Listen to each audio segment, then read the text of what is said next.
Assalamu alaikum wa rahmatullahi wa barakatuh.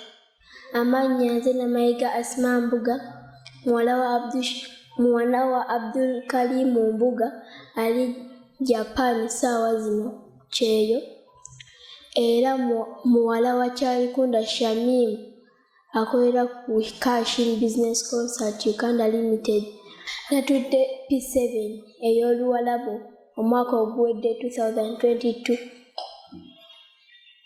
Era nebaza Katonda okubanga yampisizza mu first grade. Nayitidde mu aggregates 10. Okusomoozebwa kwensanze, okukeera ennyo, okusoma ebintu bibiri secular ate nensomako ne mu theology. Si byangu naye era nsobodde okufuna first grade, naye mbasuubiza omwaka guno ngenda kufuna first grade super. Nebaza Sheikh abansomesezza obulungi nenfuna first grade. Era nebaza bazadde bange abo abambeererawo. Era nebaza ne director wa Hikma Junior School. Nebaza ne Mentor Fauza. Mami Mentor Fauza ambeereddewo nenfuna first grade kuva omwaka wegutandise mpaka weguwedde. Era nebaza bamami bange, Mami Lamla, Mami Kuruthum, Mami Kamiyati, Mami Sanura, Uncle Azhar, Uncle Jibu, Mami Charikunda, bonna mbeebaza bambeereddewo ng'era sseeraliikirira nga ku viddi be basookawo era be basemba okugenda. Nebaza ne ba matron abadde bambeererawo nga bambuuza buli kimu ekyange, nga be banzuukusa ne ku makya bwe bansanga nga neebase nga bankuba.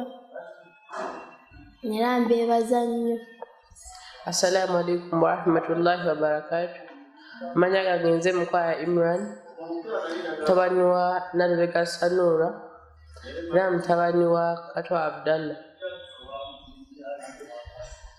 Natudde P7 ey'Oluzungu era nafunye 12 aggregates.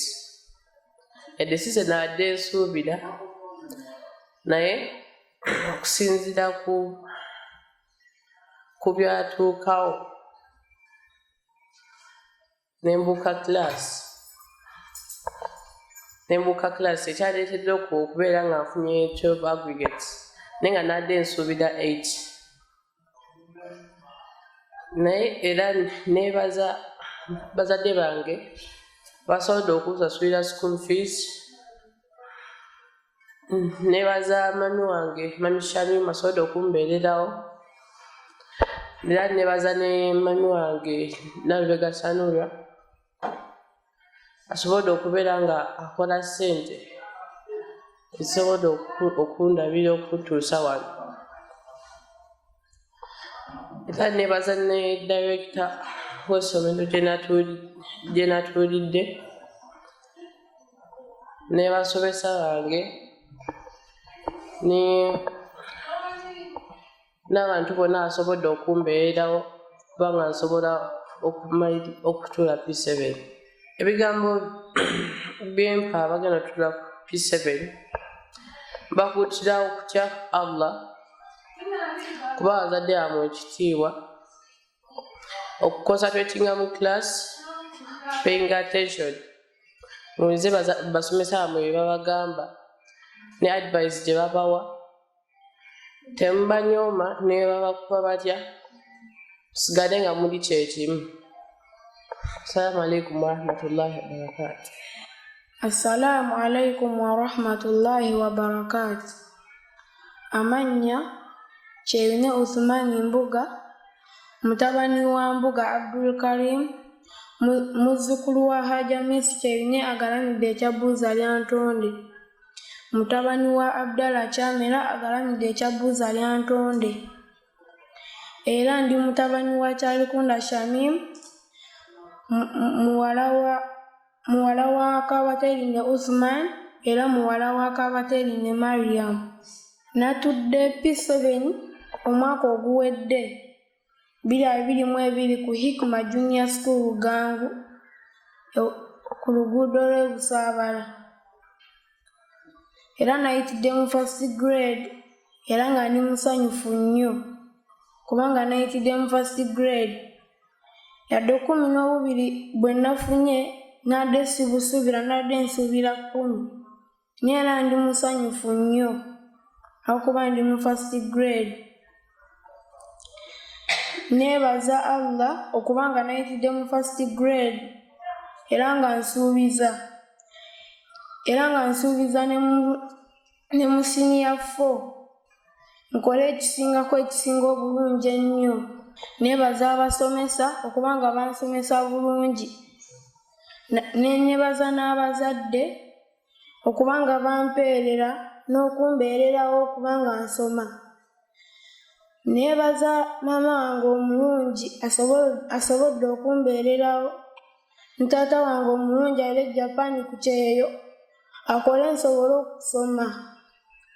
Ne neebaza ne bamami bange abalala, mami Lamula, mami Sanuula, mami Kuruthum Kusaasira, mami Kamiyat ne bakojja bange abalungi, Uncle Azhar Baguma ne Uncle Jibril Kakeeto. Mbeebaza nnyo kubanga mumbeereddewo era mbadde seeraliikirira ku viddi nga be basooka okujja ate be basembayo okujja nga seeraliikirira.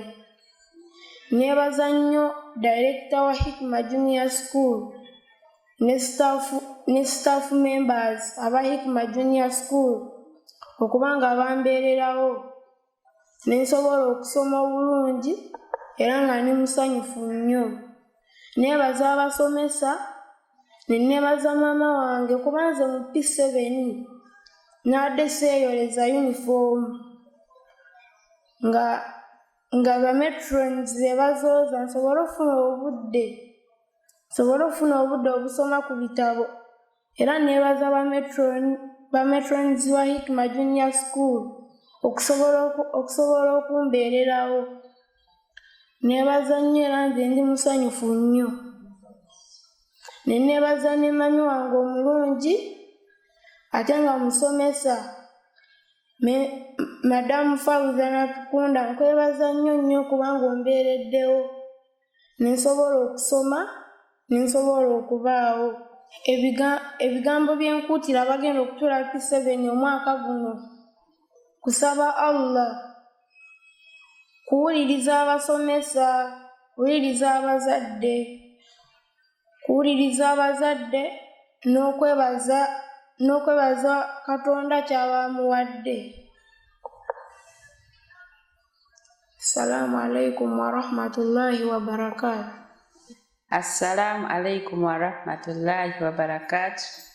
Amanya Kyogabirwe Lamula nga nina abaana ku Hikma Junior School. Abaana bange bansanyusizza nnyo, balese first grade era ndi musanyufu nnyo. Ku saidi ya Uthman ne Imran ne Mayiga Asima eyatudde Oluwalabu era mu ssanyu eringi okusinziira nti COVID yabayitamuko naye ne batukolera kino. Ensonga lwaki nsanyuse nnyo ne mbawa n'aba P.1 nabo omusingi bagutandikira okwo ekintu bakitambuze bulungi. Mutuufu essanyu lina lingi kwe kuba wano babbebi batandikire ku musingi ogw'eddiini ate nga gwa luzungu. Alhamdulillah, nze ndi musiimu mu bakulu baabwe kye baakoze. Assalamu alaikum wa rahmatullahi wa barakatuh. Assalamu alaikum wa rahmatullahi wa barakatuhu. Amanya Hajat Shamim Kyarikunda nga ndi mukozi wa Kashin Business Consult. Ndi muzadde w'abaana ku Hikma Junior School. Ndi wano nga neebaza Allah wange ow'ekitiibwa atusobozesezza okuweerera abaana ate ne batatuswaza ne basoma obulungi kyaine Uthman, mukwaya Imran ne Namayega Asma. Nyina n'omulala Nsubuga Musa lwakuba tasobodde kubeerawo, mbadde nyina ba candidates bana mu nyumba zonna ne zijjanga first grade. Nebaza director wa Hikima Junior School Mr. Ndugga Ibrahim, abasomesa bonna abakutte ku baana baffe, muganda wange Natukunda Fauza nga naye musomesa ku Hikima Junior School. Mu butuufu weebale kulera baana, wembadde siri nga ekintu kikwasa maanyi. Era daddi waabwe Mr. Abdul Karim Joli e Japan naffe Uganda tetutudde, ndowooza ebibala otandise okubiraba, insha Allah tukyagenda mu maaso. Junior Hikima Junior School lisangibwa Gangu abali etaaze, era Mamiramula yeyatuwadde dda abaana abato. Waliwo abaana ab'ekisulo n'abasoma nga bava bweru, insha Allah.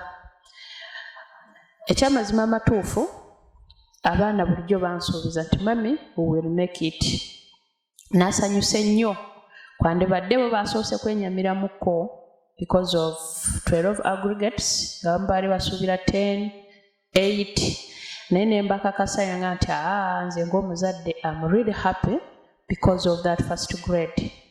So ndi musanyufu nnyo because of Hikima Junior School Gangu.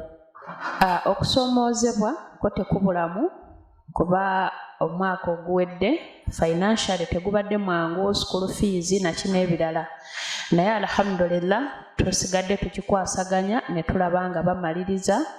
Abato n'ogenda okukyala omunaaga nti mami nandibadde nzirayo naawe, naye olw'omukwano eri abazadde, abasomesa n'abayizi, abaana baffe babadde bulungi nnyo.